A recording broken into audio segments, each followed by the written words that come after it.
RTI Live News. Ask for right.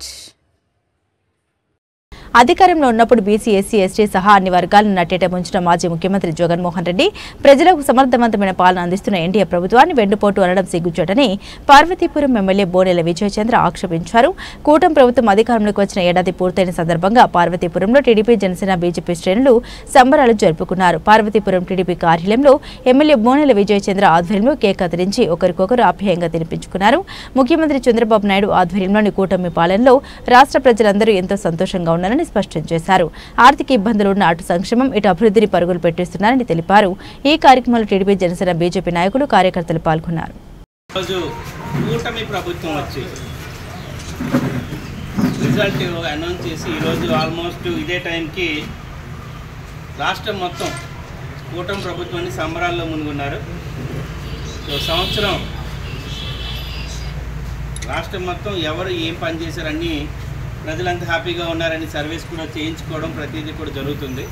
అయితే దురదృష్టం సాత్తు opposition ఎలగలేదు, opposition పిలవలేము.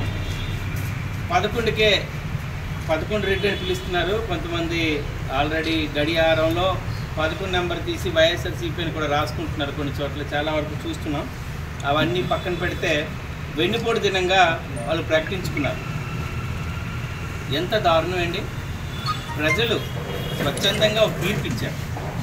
రాజ్యాంగబద్ధంగా ఎలక్షన్ జరిగాయి. వ్యవస్థలు అన్నీ కూడా ఆయన మేనేజ్ చేస్తే జరిగిపోతాయి అనుకున్నాడేమో.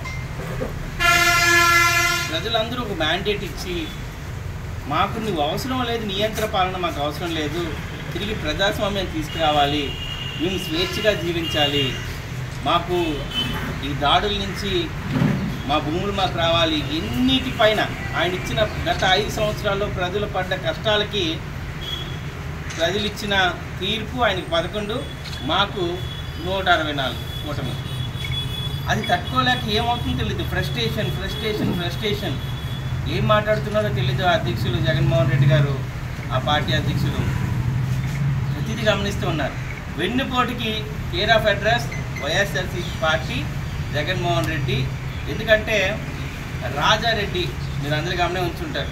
ఎన్ని వెన్నుపోట్లు పడిస్తే ఎక్కడి నుంచో మైగ్రేట్ అయ్యి కడపకు వచ్చిన ఆయన అక్కడ ఫ్యాక్షన్ స్టార్ట్ చేశాడు. కుటుంబం స్టార్ట్ చేస్తే తర్వాత ఈ వైఎస్ఆర్సీపీ పార్టీ పెట్టడానికి ముందు కాంగ్రెస్ పార్టీని అడ్డం